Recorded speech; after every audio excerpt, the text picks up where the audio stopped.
tudo bom?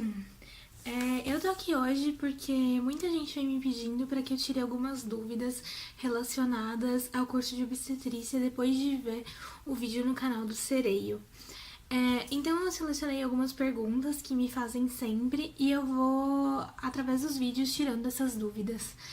A primeira pergunta que eu achei importante, principalmente porque saiu o resultado do vestibular faz poucos dias, né? Quais são os horários das aulas e quais são as matérias? Então, o curso de obstetrícia é um curso integral que acontece lá na USP Leste, então eu acho que você que passou no curso de obstetrícia vale a pena dar uma olhadinha onde é a USP Leste, porque não é no Butantã, não é perto do centro, é distante, então você tem que ir até o Brás e pegar um outro trem que vai durar mais ou menos uma meia hora, 40 minutos. Meia hora você tá bom, se não tá bom, você tá fudido. E o curso começa às 8 da manhã e acaba às 6 da tarde. Então são 10 horas que você passa mais ou menos ali dentro na EASH. Óbvio que isso vai depender muito do dia, da sua grade horária, do semestre e disso tudo. Então cada semestre vai mudar, mas você vai ter que ter, tipo, esse horário livre, assim. E se você for mais velha e tiver a intenção de trabalhar, vale a pena trancar algumas matérias, formar a sua grade como melhor te convém, porque a gente tem que ter noção que não é todo mundo que entra na faculdade que é bancado pelos pais, né? Por mais elitista que a USP seja, tem muita gente que tem que trabalhar. Como são as matérias? Então, as matérias, na verdade, durante todo o curso vão ser divididas em matérias de humanas, em matérias de biológicas. No início, nós vamos ter muitas matérias gerais, assim, de psicologia, de como é o funcionamento do SUS.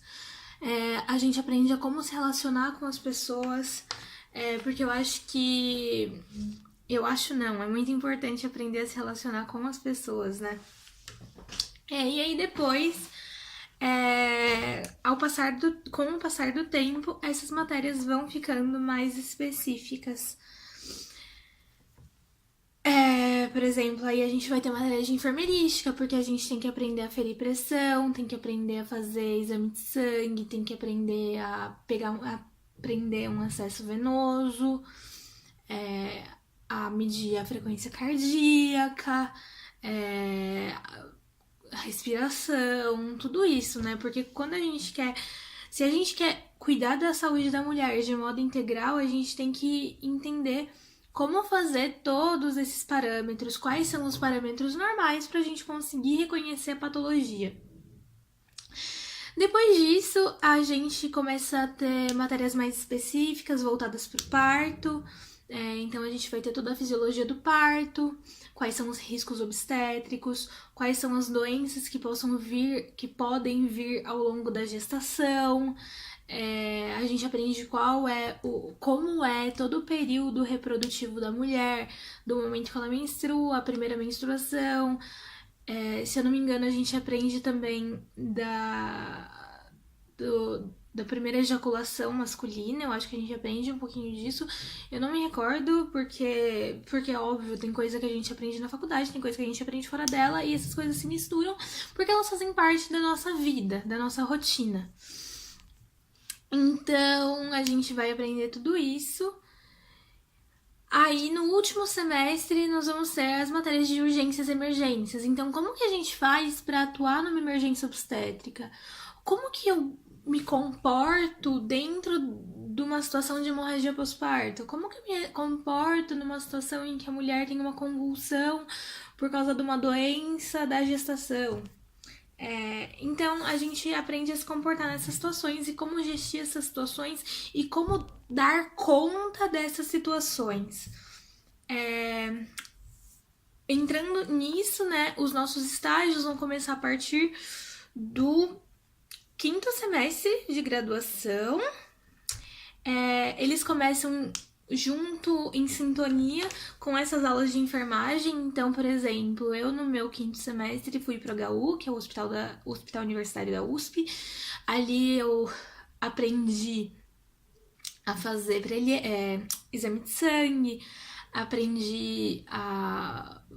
O meu foi basicamente isso, assim, sendo muito sincero, o meu foi basicamente aprender a fazer exame de sangue, mas quando você aprende a fazer exame de sangue, você aprende também a canular uma veia, né? Óbvio que é muito necessário depois você aprender a manualidade disso, porque são sistemas diversos e são veias diversas, porque, por exemplo, enfim. Então, e daí depois, no segundo estágio, que é no sexto semestre, a gente vai para consultório, que são as UBSs, as Unidades Básicas de Saúde. As unidades básicas de saúde são os postinhos da cidade. A gente geralmente vai para UBSs da Zona Leste, que é a nossa sede, né, da USP, é na Zona Leste, então a gente vai para UBSs da Zona Leste. E ali a gente faz todo o pré-natal. Então a gente começa a acompanhar a gestação no comecinho, a gente pega a gestação no fim, a gente passa os exames, a gente cuida da mulher em todo o psicológico dela, além do biológico. Então é o momento que a gente tem o primeiro contato em fazer uma manobra, que é a manobra para você ver como que tá posicionado o bebê, onde tá a testinha, qual que é o tamanho do útero. É nosso primeiro contato, é o primeiro contato que a gente aprende a achar o foco do batimento cardíaco fetal. Então é tudo muito mágico, né? E também é o lugar onde a gente aprende a fazer o exame de Papa Nicolau, que é a colpocitologia, que é aquele do screening de HPV, que eu sei que vocês sabem que há pouco tempo saiu a vacina, não sei se vocês sabem, mas saiu há pouco tempo a vacina, existem várias discussões acerca do tema, mas é esse tipo de câncer em específico. A gente aprende a fazer o exame de palpação das mamas para identificação do câncer de mama. Aprende os protocolos de quando uma mulher começa a fazer o Papa Nicolau, quando ela deve começar a fazer o screening de câncer de mama, que através da ultrassom e do aparelho mesmo, como gestir essas situações, como dar a notícia para uma mulher que ela tá grávida, e tudo isso. E além disso, a promoção da saúde sexual e reprodutiva, né? De você dar o aconselhamento, de explicar como que a mulher faz para como a mulher faz para se prevenir, ou para qual é o melhor período dela para ela ter relações sexuais e engravidar, né? É importante isso também, porque tem muita mulher que é óbvio que a gente não acaba acompanhando isso no sistema público. O que a gente acompanha mais são as meninas que engravidam e não gostariam de estar grávidas. Mas também é muito importante a gente saber que tem muita mulher que gostaria de engravidar, mas ela não tem relações sexuais com uma frequência, sabe? E daí você tem que saber identificar as coisas. Então é muito importante esse estágio para você conseguir identificar qual é a situação de vida daquela mulher, aonde ela está inserida, qual é o contexto que essa mulher está inserida. E aí, nesse mesmo semestre, a gente faz estágio de recepção de recém-nascido, que são os primeiros cuidados do recém-nascido no pós-parto direto, assim, logo que ele nasce. Então a gente faz o cuidado do cordão umbilical, a limpeza, né? Aí no Brasil se usa o álcool 70, não sei se os protocolos mudaram. A gente vai dar as primeiras vacinas, que daí vai dar a vitamina K, vai ajudar na pega da amamentação.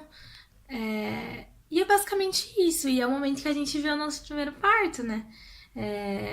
O meu primeiro parto não foi um parto, foi uma cesárea, mas faz parte. O primeiro parto que eu vi, né? E aí a gente... É isso. É um momento que pode ser muito traumatizante, porque a assistência obstétrica no Brasil não é das mais lindas, mas pode ser muito muito bonito também. Eu lembro como se fosse hoje do meu segundo parto, que foi muito, muito, muito bonito. Mas não vem ao caso agora. E aí, no 7º semestre, a gente faz estágio em comparto. Jesus, gente, eu não lembro nunca o nome disso. No pós-parto, né? No comparto de pós-parto. Que são as 48 horas que a mulher fica depois do parto. Então a gente faz o cuidado do neonato, ajuda na pega, ver quais são os parâmetros da mulher, porque a gente tem que ter noção que tem algumas doenças da gestação que aparecem no pós-parto. Faz todo o controle da mulher, fica ali, é muito gostoso. E é legal que você também, como a gente é um grupo de meninas que vai com uma professora, cada menina fica responsável por uma mulher, então a gente consegue até criar um vínculo com essa mulher, porque são algumas horas que você fica ali dentro do hospital e é bem legal, apesar de não ser o vínculo esperado, né, porque não é uma assistência one-to-one, é uma coisa bacana. E aí, no 8º semestre, que é o nosso penúltimo semestre, a gente vai pra sala parto. A gente faz em diferentes hospitais em São Paulo. Então, por exemplo, eu fiz lá no Boi Mirim, que é longe, eu demorava muito pra chegar. E eu fiz também num outro hospital da Zona Leste. Então, nós estamos espalhadas por São Paulo em vários hospitais. E aí é o nosso primeiro contato com o parto enquanto parteiras, enquanto obstetrizes. É o momento que a gente tenta colocar em prática tudo que a gente aprendeu dentro da universidade. É um momento em que a gente é inexplicável, sabe? Tipo, hoje eu reclamo muito, eu falo muito que parto talvez não seja o que eu queira seguir dentro dessa carreira, mas é porque eu acho que também o curso de obstetrícia romantiza a gestação, por mais discussões que nós venhamos a ter, eu vejo muita romantização da gestação ainda, e faz parte. E talvez eu não queira trabalhar com essa parte, é muito complicado, enfim, eu ainda tô me descobrindo enquanto pessoa, enquanto profissional, enquanto o que eu quero fazer com a minha vida, e pode ser que eu faça muito, e não descubra nunca. Mas enfim, né? Bom. E é o momento que a gente tem a assistência do parto, que a gente aprende como assistir um parto. Quando eu falo assistir parto, é fazer o parto. Mas eu faço sempre assistir, porque quem faz parto é a mulher. Eu pego o bebezinho dela que tá nascendo. Só isso que eu faço, ela pega. Eu fico ali de longe, olhando se tá tudo bem, se tá tudo bem. Eu não faço nada. E a gente também aprende nisso, a gente aprende a fazer a sutura do períneo, quando tem uma laceração, quando lacera sozinho, quando corta sozinho, a gente aprende a suturar. Não somos contra o uso da episiotomia, não fazemos episiotomia, que é um corte no períneo, que é um corte que aqui dá o períneo e faz um corte aqui. A gente não faz isso, eu acho que eu já falei isso alguma vez, acho que eu falei isso no vídeo do sereio. E nós não aprendemos porque nós somos contra, porque não existem evidências que comprovem que o uso da episiotomia melhore os resultados neonatais. E eu acho que é isso por hoje, gente. O vídeo já tá bem longo e eu acabo por aqui. E amanhã eu posto um outro vídeo, ok? Um beijão, até mais. E se você gostou do vídeo, deixe seu like aqui.